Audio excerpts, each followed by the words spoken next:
안녕하십니까? 예, 우리 옆 사람과 이렇게 한번 인사하면 좋겠습니다. 하나님 안에 두려움이 없습니다. 예, 믿으시죠? 예, 우리 하나님은 항상 승리하시는 분이시기 때문에 우리에게 두려움이 없는 줄 믿습니다. 시편 119편을 한 5월에 초순에 이렇게 묵상하게 되는데요. 119편은 성경에서 가장 길이가 긴 장입니다. 이 119편은 가장 길다는 특징 외에도 각 연은 8절씩이고 이 연이 22개의 연으로 이루어져 있다고 합니다. 그래서 총 176절입니다. 그리고 각 연의 시작이 히브리어, 그러니까 구약성경은 히브리어로 기록되어 있거든요. 히브리어 알파벳 22글자로 시작된다는 점에서 매우 조직적이고 또 치밀하게 짜여져 있는 하나의 작품이라고 볼 수 있겠습니다. 성경 전체는 66권의 성경으로 되어 있습니다. 그 안에는 많은 장르들이 있습니다. 율법도 있고 또 그 안에 역사도 있고 시도 있고 또 예언도 있고 또 편지도 있고 다양합니다. 그런데 공통점은 모두 다 하나님의 말씀이라는 것입니다. 여러분 믿으시죠? 네, 아멘. 성경 말씀 중에서 가장 길고 정교한 이 시편 119편도 그 주제가 하나님의 말씀입니다. 특히 하나님의 말씀이 얼마나 탁월한가, 우리 얼마나 중요한가, 이런 점을 강조하고 있습니다. 여러분, 우리나라는 지난 4월 하순부터 통신사 해킹 문제로 많은 분들이 몸살을 앓고 있습니다. 어느 시대나 항상 불안한 요소들이 있었지만 요즘에는 특히 세상이 급변하고 미래를 예측하기가 쉽지 않은 것 같습니다. 정치 상황도 혼란스럽고 이제 정부나 금융기관도 신뢰하기 어려운 그런 경제 침체가 되고 있습니다. 이런 불안의 시대에 우리에게 정말 필요한 것은 무엇일까요? 그것은 영원토록 변하지 않는 그 무엇인 것 같습니다. 영원토록 변하지 않고 신뢰할 수 있는 그 무엇. 여러분, 그것은 영원히 변하지 않는 진리인 하나님의 말씀입니다. 오늘 설교의 제목은 위기 가운데 흔들리지 않으려면입니다. 어떻게 하면 우리는 흔들림 없이 또 두려움 없이 살아갈 수 있을까요? 오늘 본문을 보면 그런 자는 첫째로 여호와 하나님을 믿고 따라가는 자입니다. 하나님을 믿고 따르는 자. 1절 말씀을 보십시오. 행위가 온전하여 여호와 율법을 따라 행하는 자들은 복이 있으며. 시편 기자는 여호와 율법을 따라 행하는 자가 온전한 자, 행위가 온전한 자라고 말하고 복이 있는 자라고 말하고 있습니다. 하나님의 말씀은 율법입니다. 율법. 율법이라는 것은 법이죠. 법. 또 다른 말로 하면 원칙, 규칙, 법칙이라고 말할 수 있습니다. 따라서 하나님의 말씀대로 살지 않는 자는 규칙을 어기는 자입니다. 범법자가 되는 것입니다. 그런데 세상 모든 사람들 중에 행위가 온전하여서 여호와 율법을 완벽하게 행할 수 있는 자가 있을까요? 3절에서 말씀한 것처럼 불의를 행하지 않는 완벽한 자가 세상에 있을까요? 없습니다. 그런데 성경은 행위가 온전한 자가 있다라고 말하고 있습니다. 어떤 자가 온전한 자일까요? 우리는 구약 성경에서 온전한 자의 대표로 두 사람을 꼽을 수 있습니다. 첫 번째 사람은 노아라는 사람입니다. 창세기 6장 8절에서 9절을 제가 읽겠습니다. 그러나 노아는 여호와께 은혜를 입었더라. 이것이 노아의 족본이라. 노아는 의인이요 당대의 완전한 자라. 그는 하나님과 동행하였으며 라고 기록합니다. 성경은 그가 의인이고 완전한 자라고 칭찬했습니다. 그리고 그 근거를 하나님과의 동행이라고 말하고 있습니다. 동행이란 말이 무엇입니까? 같은 길을 함께 걷는 것이죠. 노아는 세상 사람들의 길로 가지 않고 하나님 편에 서서 같이 그 길을 걸었습니다. 어떤 길을 걸었을까요? 히브리서 11장 7절을 찾아보겠습니다. 믿음으로 노아는 아직 보이지 않는 일에 경고하심을 받아 경외함으로 방주를 준비하여 그 집을 구원하였으니 이로 말미암아 세상을 정죄하고 믿음을 따르는 의의 상독사가 되었느니라. 아멘. 노아는 어떤 경고를 받았습니까? 아직 보이지 않는 일에 경고를 받았습니다. 홍수 심판 전까지 땅에서 식물이 자랐던 것은 땅에서 안개가 올라왔고 또 샘물들이 땅에 있었기 때문입니다. 창세기 2장 6절에 이런 말씀이 있습니다. 안개만 땅에서 올라와 온 지면을 적셨더라. 노아는 하늘에서 많은 비가 쏟아져 내리고 땅에서 깊은 샘물이 솟구쳐 오르는 것을 한 번도 본 적이 없습니다. 그렇지만 노아는 하나님께서 방주를 지어라 라고 말씀하시고 홍수를 땅에 일으켜서 땅에 있는 육체를 내가 다 멸절시키겠다 라고 말씀하셨을 때 그 말씀을 그대로 순종했습니다. 그 이유는 하나님을 신뢰했기 때문이고 경외했기 때문입니다. 하나님의 말씀이었기 때문에 그대로 순종한 것입니다. 여러분, 노아가 산에다가 방주를 지었을 때 얼마나 많은 사람들이 조롱했겠습니까? 그러나 노아는 하나님의 길을 벗어나지 않았습니다. 묵묵히 그리고 전심으로 여호와의 길을 구했습니다. 여러분, 하나님께서 우리 각자에게 명령하실 때 한 번도 경험하지 못했던 일이라고 할지라도 순종할 수 있기를 바랍니다. 순종하십시오. 아멘. 세상은 다 손가락질하고 친구들이 곁을 떠날 수도 있습니다.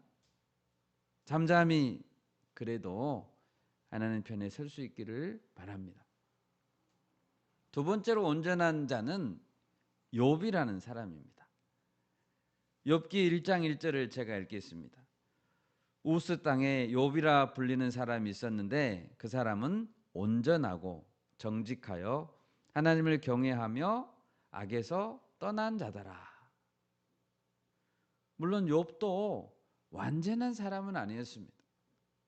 고난이 처음에 닥쳤을 때 그는 하나님을 원망하지 않았습니다. 그런데 점점 고난의 강도가 세지자 자신의 의로움을 주장하고 하나님께 원망하는 약점을 보였습니다. 그런 약점이 있는 인간임에도 불구하고 하나님은 욥을 온전한 자라고 칭찬했습니다. 왜요? 하나님을 경외하고 악에서 떠나기를 힘썼기 때문입니다. 여러분, 예수님을 제외한 세상의 모든 사람은 죄인입니다.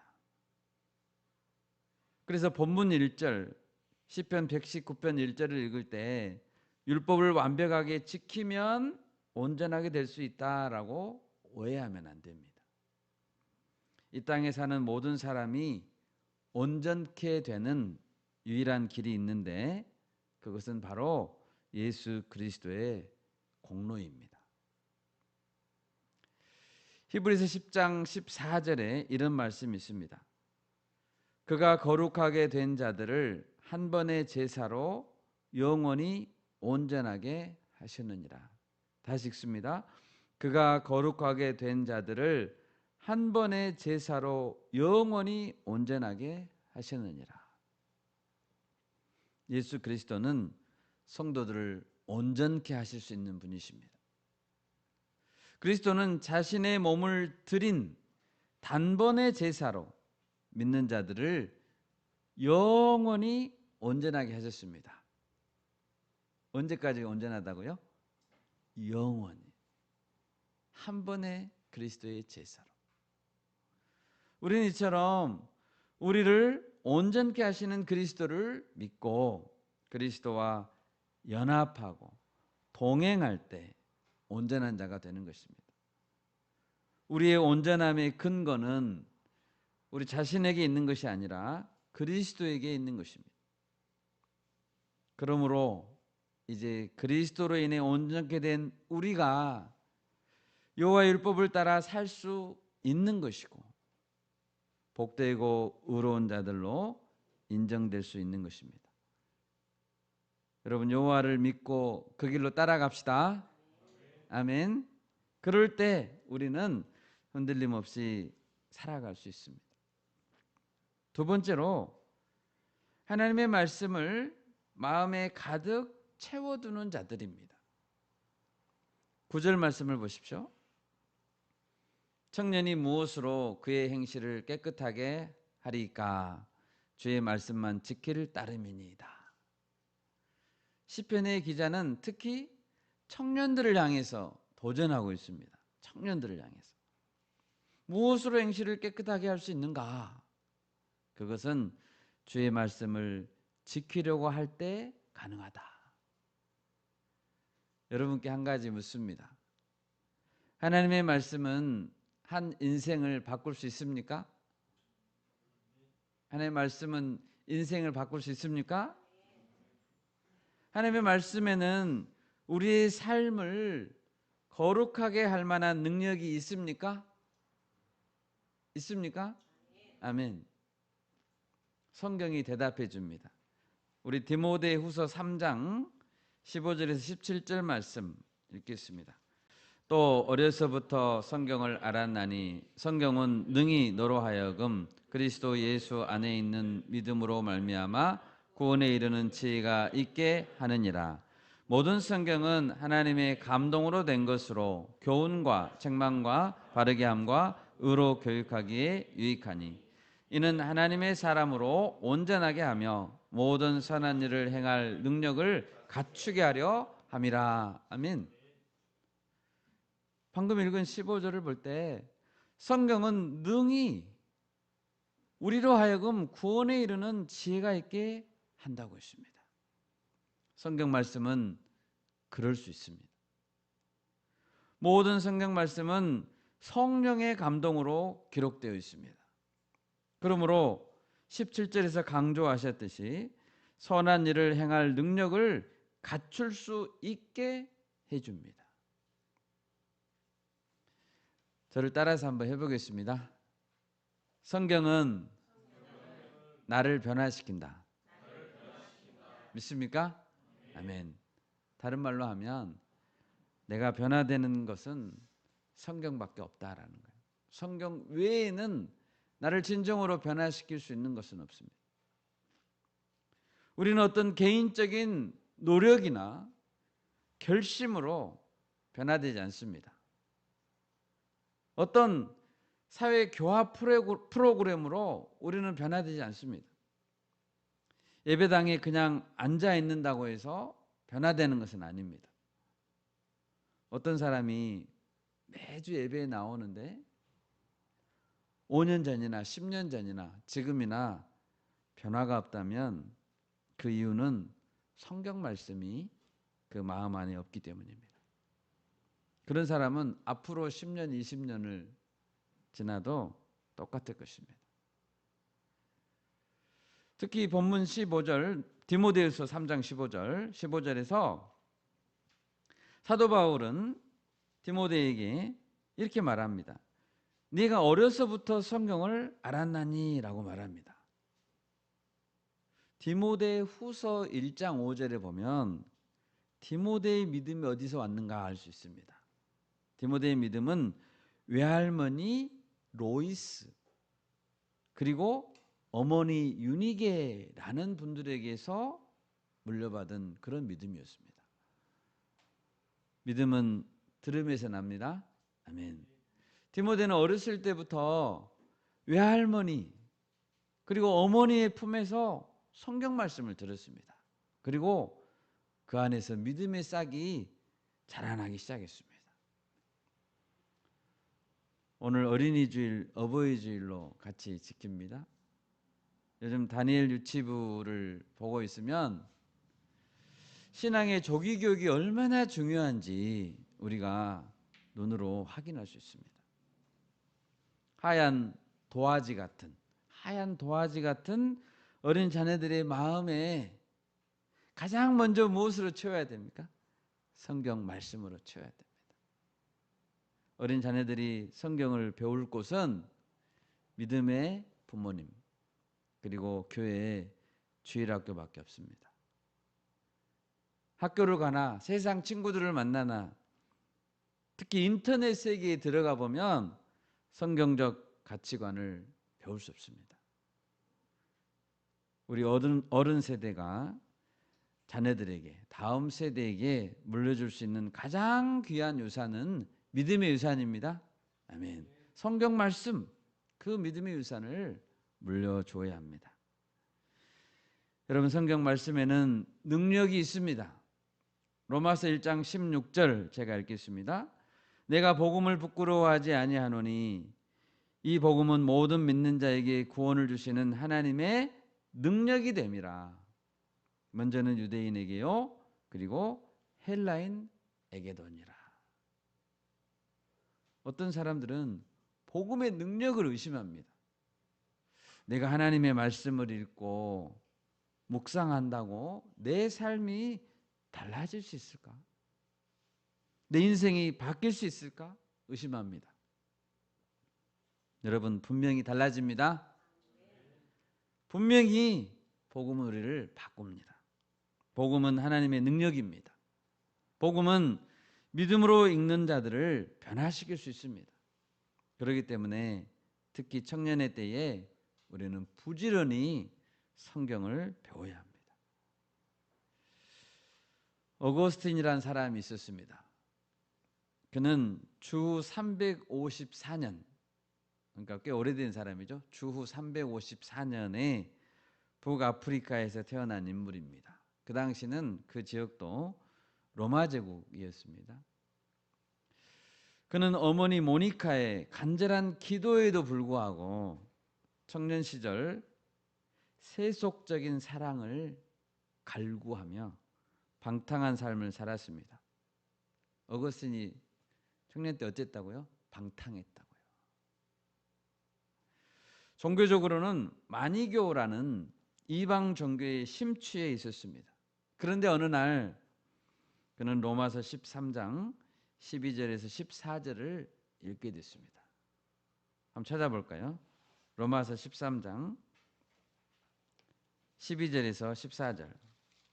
밤이 깊고 낮이 가까웠으니 그러므로 우리가 어둠의 일을 벗고 빛의 갑옷을 입자. 낮에와 같이 단정히 행하고 방탕하거나 술 취하지 말며 음란하거나 호색하지 말며 다투거나 시기하지 말고 오직 주 예수 그리스도로 옷 입고 정욕을 위하여 육신의 일을 도모하지 말라. 아멘. 이 말씀을 읽고 어거스틴은 충격을 받았습니다. 이제는 어둠의 일을 벗어버리고 빛의 갑옷을 입어라. 단정히 행하고 음란과 호색을 버려라. 오직 그리스도 예수로 옷 입고 더 이상 육신의 일을 도모하지 말아라. 이 말씀은 한 줄기 빛과 같았습니다. 이 빛과 같은 이 말씀이 전능하신 하나님께서 자신에게 들려주시는 음성으로 들렸습니다. 그는 그 말씀으로 변화되었고 그 후에 주님을 위해 헌신하는 자가 됐습니다. 다시는 과거로 돌아가지 않았습니다. 여러분, 어거스틴뿐만 아니라 종교 개혁자 루터, 전도자 무디, 선교사 허드슨 테일러, 감리교를 창시했던 요한 웨슬레, 이런 많은 사람들이 한마디 말씀을 통해서 변화됐습니다. 그리고 그 시대를 깨우는 영적인 거장들이 됐습니다. 여러분, 성경 말씀은 능력이 있습니다. 아멘. 아멘. 어떻게 하면 내가 나의 행실을 깨끗하게 할 수 있겠습니까? 주의 말씀만 지킬 따름입니다. 시편 119편 11절입니다. 내가 주께 범죄하지 아니하려 하여 주의 말씀을 내 마음에 두었나이다. 여러분, 다른 종교들은 죄악된 생각들이 들면, 마음에 들면 비우라고 합니다. 버리라고 합니다. 명상을 통해 마음을 반복해서 비우라고 합니다. 그러나 여러분, 사람의 빈 마음에는 또 다른 죄악들과 악한 영적 세력들이 찾아오게 되어 있습니다. 우리는 먼저 회개하고 회개한 마음 안에 주의 말씀으로 충만하게 채워야 합니다. 말씀을 채워야 합니다. 본문 5절에서 8절을 보십시오. 시편 기자는 하나님께 기도합니다. 내가 주님의 율례들을 성실하게 지키게 해 주십시오. 내가 주의 모든 계명에 주의하게 해 주십시오. 내가 주의 의로운 판단을 배우겠습니다. 10절 11절에서도 내가 전심으로 주를 찾습니다. 내가 주께 범죄하지 아니하려고 합니다.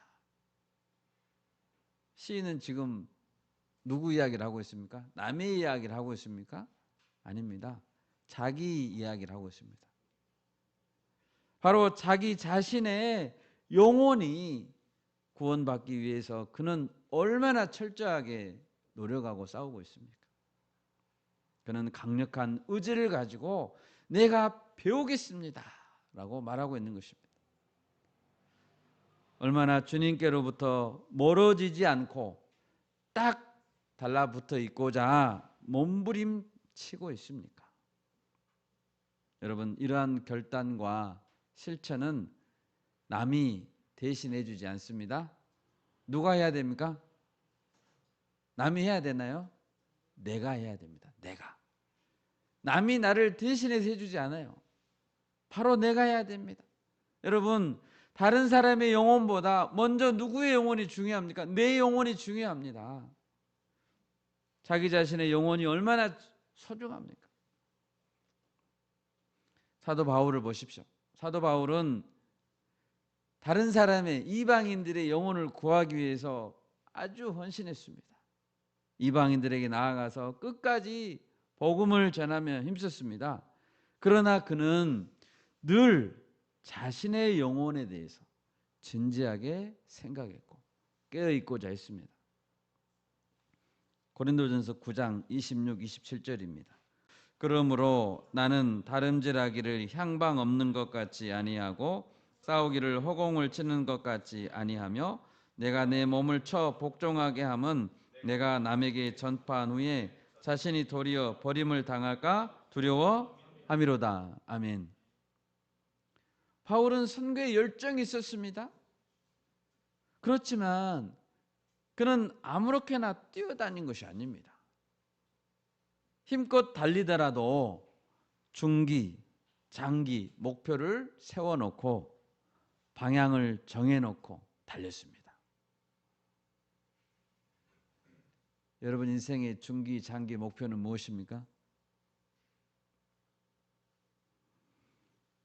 허공을 치는 것이 아니라 분명한 타켓을 때리기 위해 집중했습니다. 그리고 자신의 몸을 쳐서 무엇을 쳤다고요? 마음을 쳤다고요? 몸을 쳤다고요. 몸을. 마음만 먹은 게 아니고 몸을 쳐서 말씀에 복종하기 위해서 힘썼습니다. 잠이 와도 잠을 물리치고 피곤해도 일어나서 말씀을 보고 자기 몸을 쳐서 말씀에 복종하기 위해 힘썼습니다. 여러분, 우리가 말씀을 마음에 두기 위해서 여러 가지 실천 방법들이 있습니다. 이때 중요한 것은 말씀을 마음에 심는 일을 삶의 최우선 순위에 두는 것입니다. 여러분의 삶의 최우선 순위는 무엇입니까? 말씀을 마음에 심는 일이기를 소망합니다. 아멘. 그리고 기도함으로 성령님의 도우심을 구하는 것입니다. 말씀을 정독하고 묵상하고 말씀을 나누는 것은 가장 기본적으로 성경 말씀을 마음에 두는 방법들입니다. 암송할 수도 있습니다. 매일 묵상 일기나 간증문을 써볼 수도 있습니다. 이런 실천들을 하지 않고 주일에 한 번 주일 설교를 듣는 것만으로는 말씀이 우리 마음을 충만하게 채울 수 없습니다. 특히 소그룹에서 나누는 시간은 말씀으로 서로를 격려하고 더 새기는 효과가 있는 그런 시간입니다. 우리 교회 공동체는 아침 기도회, 주일 순모임 나눔, 주중에 캠퍼스 기도회 이런 시간들을 통해서 나누려고 하고 있습니다. 나누면서 마음에 말씀이 새겨집니다. 이런 모임에 참여하기를 힘씁시다. 네, 아멘. 세 번째로 하나님의 일을 선포하기에 힘쓰는 자, 그런 자들이 흔들리지 않고 두려움 없이 살아갈 수 있습니다. 본문의 13, 14절을 보십시오. 주의 입의 모든 규례들을 나의 입술로 선포하였으며 내가 모든 재물을 즐거워함 같이 주의 증거들의 도를 즐거워하였나이다. 시인은 주님의 규례들을 자기 입술로 선포했습니다. 13절에 그렇게 되어 있죠. 나의 입술로 선포했다. 여러분, 예수님은 우리에게 어떤 명령을 주셨습니까? 모든 민족에게 나아가서 내가 너희에게 분부한 모든 것을 가르쳐 지키게 하라 라고 명령했습니다. 가르치라고요. 지킬 때까지. 말씀을 자기 마음에 새기고 경건의 훈련을 내가 하는 것만으로는 부족합니다. 다른 사람들을 가르쳐야 합니다. 여러분, 가르치십시오. 가르쳐서 지킬 때까지 도와줘야 됩니다. 나는 가르쳐 본 적이 없다. 회개하십시오. 예수님의 공생의 사역을 보면 제자들과 따로 있을 때에는 틈만 나면 더 집중적으로 말씀을 가르쳤습니다. 예수님은 1대1로 가르쳤습니다. 누구를 가르쳤습니까? 베드로를 가르쳤죠. 밤에 찾아온 니고데모를 가르쳤죠. 사마리아 여인도 1대1로 가르쳤죠. 예수님은 소그룹도 가르쳤습니다. 베드로, 야고보, 요한을 데리고 1대3으로도 가르쳤습니다. 또 더 큰 전체 제자 그룹이나 아주 큰 무리에게도 가르쳤습니다. 산에서 가르쳤습니다. 바닷가에서, 배 위에 앉아서, 집안에서, 성전에서, 길을 가면서도 가르쳤습니다. 예수님은 사역 초기부터 가르치기 시작했습니다. 그리고 십자가에 못 박히기 전날까지도 가르쳤습니다. 예수님의 삶은 가르치는 삶이었습니다. 말씀의 능력을 알았던 사도 바울이 제자인 디모데에게 했던 마지막 부탁은 무엇입니까? 때를 얻든지 못 얻든지 말씀을 전파하라 했습니다. 바울은 가는 곳마다 말씀을 가르쳤습니다. 에베소라는 도시에서는 두란노 서원에서 제자들을 따로 세우고 날마다 말씀을 강론했습니다. 날마다요. 몇 년간? 2년 동안. 직접 가르치지 못하면, 직접 가지 못하면 편지를 썼습니다. 여러분 편지 쓰실 수 있죠? 얼마나 카톡도 잘 됩니다. 가르칠 수 있습니다. 선교사님들은 줌으로 성경 공부 가르칩니다. 직접 가르치지 못하면 사도 바울은 편지를 써서 여러 교회 성도들이 바꿔가며 읽도록 했습니다.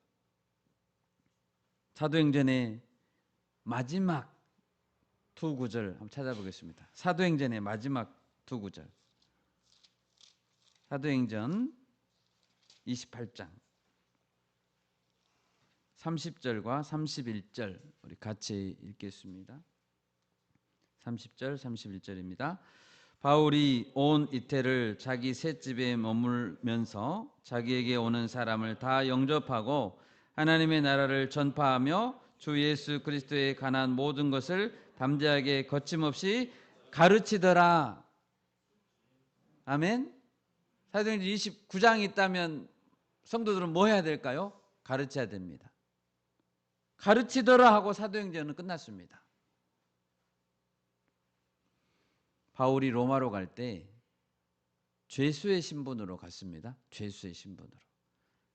그래서 로마에서는 임시 주택에 머물면서 군인의 감시를 받으면서 갇혀서 지내야 했습니다. 그렇지만 그런 악조건에 굴하지 않고 여러 사람들을 초청했습니다. 그래서 방문하는 자들에게 말씀을 가르쳤습니다. 여러분이 가지 못하면 초청하세요. 오라고. 어떻게 가르쳤습니까? 마지막 31절 마지막 부분에 담대하게 거침없이, 따라서 해볼까요? 담대하게 거침없이. 아멘. 이렇게 가르쳤다고요. 여러분 담대하게 가르치시고 거침없이 가르치십시오. 우리 모두는 스토리텔러들이 되어야 합니다. 스토리텔러. 무슨 이야기를 가르칠 수 있죠? 구약 성경에 나온 재미있는 이야기들을 언제든지 들려줄 수 있어야 합니다. 사복음서에 나온 예수님의 이야기, 사도들의 이야기를 언제든지 생생하게 들려줄 수 있어야 합니다. 그러려면 성경을 알아야죠. 말씀만이 한 인생을 바꿀 수 있고 한 민족을 변화시킬 수 있는데 말씀을 가르치는 것이 얼마나 중요합니까? 우리 모두 성경 교사가 됩시다. 아멘. 한 영혼의 목자가 됩시다. 아멘. 말씀을 맺겠습니다. 여러분 말씀에 능력이 있다고 믿으십니까? 말씀을 붙들고 하나님의 길로 가려는 자들이 복된 사람이라고 믿습니까? 아멘. 그렇다면 우리는 하나님의 말씀의 길에서 벗어나지 않기 위해서 노력해야 됩니다. 어떤 노력을 매일 하시겠습니까? 말씀을 마음에 두고 기도하는 일에 우리 삶의 최우선 순위를 둡시다. 아멘. 때를 얻든지 못 얻든지 예수님처럼 바울처럼 말씀을 가르치고 전합시다. 주님께서 우리를 통해서 큰 역사를 일으키시기를 기대합니다. 아멘. 제가 기도하겠습니다.